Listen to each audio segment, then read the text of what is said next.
I must say I'm very delighted and obliged to present in front of you because I'm pretty sure we are not just working here as the source of earning livelihood, but we all are driven by a purpose. And when we are driven by a purpose, as per my experience, I can see it just not, when it's a purpose, you get a will. And when you have a will, it just doesn't just open the ways, but it opens the paths. We had such a will in New Zealand that New Zealand stands at a borderline of two tectonic plates. One is the Pacific plate and the other one is the Australian plate, and which are moving every year by 50 mm. So the volcanic activities and seismic activities are very high in New Zealand. And after the 2013 earthquakes, the government wanted to build resilient structures. And at Airways, we did not want the aircraft to be grounded once a 9 Richter scale or above that destruction happens. We wanted the airspace to be active, to be flown, and we wanted our ATC facilities to be resilient. And that drove, if you could please go next.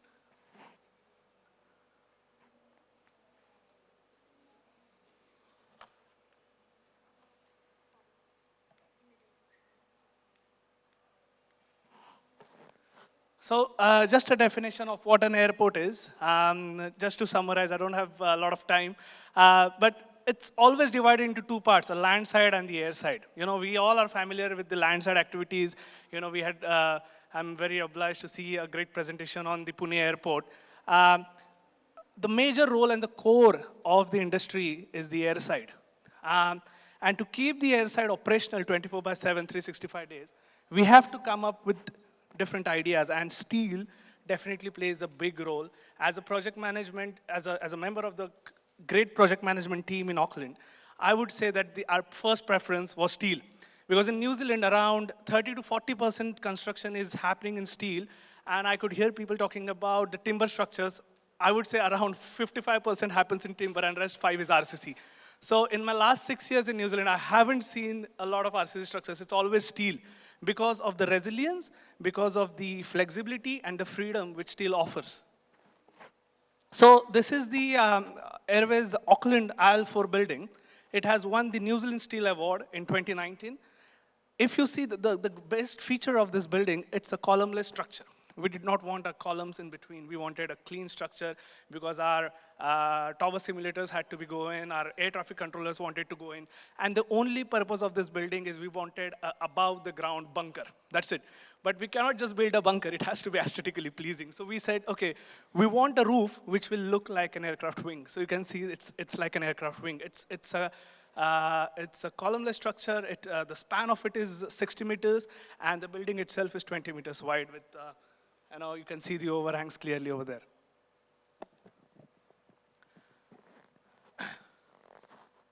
So this facility is capable of managing New Zealand's air traffic and keeping the airspace live even in a major catastrophic event.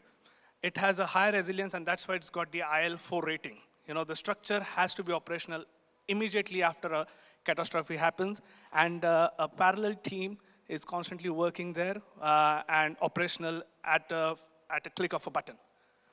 We have won a lot of awards. We've got the Constructive BIM Innovation Award, the NZ Commercial Projects Award, and the NZ Institute of Building Awards. So this is the elevation of the structure. That's how it looks after the completion.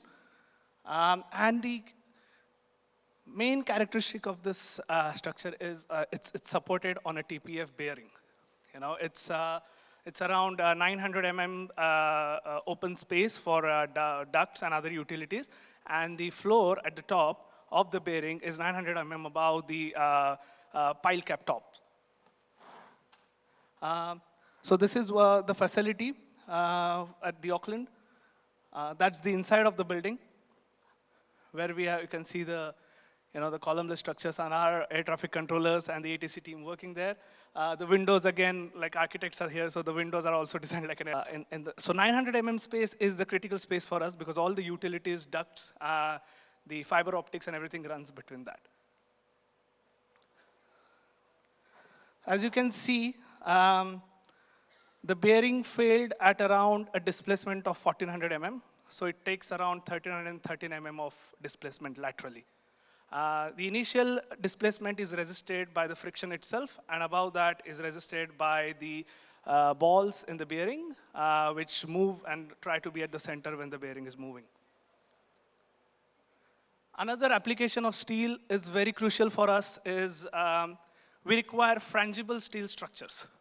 You know, when the aircraft hits on the airport or on the runway or to the structures, we don't want the damage to the aircraft. It's very costly. And when there is the damage to the aircraft, there is always damage to the passenger. So the first priority is the passenger safety.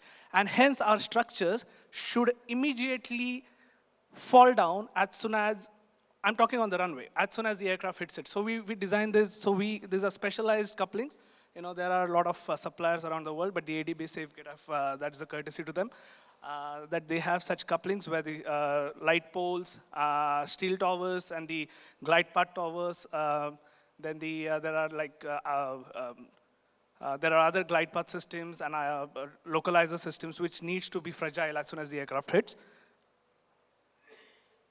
Again, just a few glimpses of what we do at the runway. That's a small insight from me that we have replaced 1.1 kilometer of space of 3.3 kilometer of runway when the airport was operational.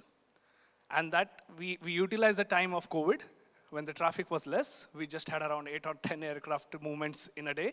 And we decided to, hey, this is the great time that our structure, our runway is already past its design lifetime of 30 years.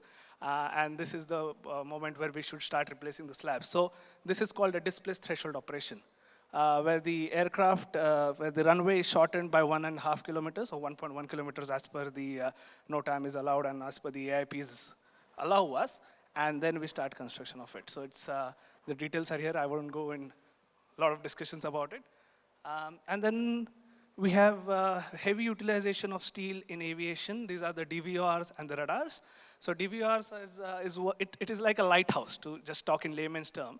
It's like a lighthouse for the aircrafts. The lighthouse works on a principle, if you all know, it rotates in a certain time, the light rotates, and accordingly the people or the ships understand where the location is and the direction is. The DVR works on the same principle, but again, it is a radio-based device. And the counterpoise of it spans around 36 meters, and the height of it varies as per the topography.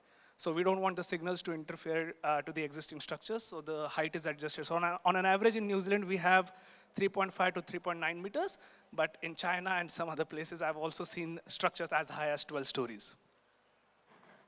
So that's the how the DVR works, and thank you all. So that's our team.